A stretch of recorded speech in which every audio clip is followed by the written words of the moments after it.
Bismillahirrahmanirrahim. Assalamualaikum guys.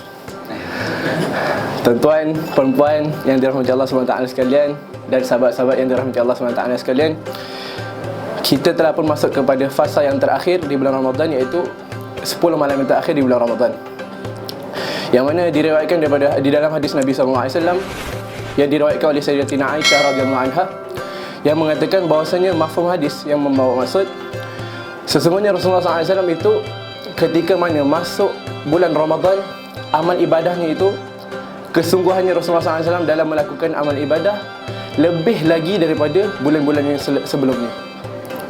Kemudian dikhususkan lagi di dalam hadis tersebut bahwasanya Rasulullah SAW ketika mana masuknya di dalam 10 akhir bulan Ramadan, 10 akhir bulan Ramadan, maka Rasulullah SAW akan lebih bersungguh-sungguh dan bersusah payah untuk melakukan amal ibadat kepada Allah Subhanahu wa taala. Dan di dalam hadis ini bukan hanya sahaja Rasulullah SAW mengkhususkan diri baginda Rasulullah SAW untuk melakukan amal ibadat kepada baginda Rasulullah SAW sahaja. Bahkan di dalam hadis lain menyebutkan bahawasanya Rasulullah SAW mengejut ataupun membangunkan ahli keluarga baginda. Yang mana di dalam hadis tersebut, dua hadis yang kita faham membawa maksud. Dekat sini kita dapat pengajaran bahawasanya Rasulullah SAW mengajarkan kita untuk sentiasa melakukan amal ibadat kepada Allah SWT. Kemudian kita belajar juga bahawasanya Rasulullah SAW mengajar kepada kita untuk at-ta'awun 'alal birri wal taqwa, iaitu mengajak kepada kebaikan dan berganding bahu dalam melakukan kebaikan.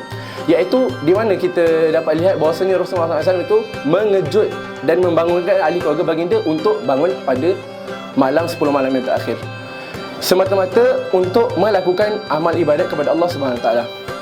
Jadi tuan-tuan dan puan-puan dan sahabat-sahabat sekalian, maka kita sekarang sudah pun masuk kepada fasa yang ketiga di bulan Ramadan, iaitu 10 malam yang terakhir. Maka kita sama-sama mengambil peluang untuk kita memfokuskan ataupun mengkhususkan diri kita untuk sentiasa beribadat kepada Allah Subhanahu Wa Taala, seperti berdoa kepada Allah Subhanahu Wa Taala dengan tarawihnya, dengan witirnya, dengan bacaan Quran kita banyakkan, menambahkan lagi amalan ibadat kita kepada Allah SWT, yang mana peluang ini hanya dapat di dalam bulan Ramadan sahaja. Yang mana bulan Ramadan ini adalah yang kita sering mendengarnya dengan keadaan nama yang masyhur, iaitu Madrasah Ramadan. Tuan-tuan dan perempuan yang dirahmati Allah SWT, maka kita ambillah peluang untuk kita sentiasa melakukan amal ibadat kepada Allah SWT seperti mana yang diajarkan oleh Rasulullah SAW. Kemudian selain itu, moga-moga Allah Ta'ala memberikan kekuatan dan keistiqomahan untuk kita melakukan lebih dan lebih lagi amalan di dalam bulan Ramadan ini, khususnya di dalam 10 akhir bulan Ramadan tersebut. Jadi moga-moga Allah Ta'ala memberikan kita kekuatan dan keistiqomahan di dalam melakukan amal ibadat ini.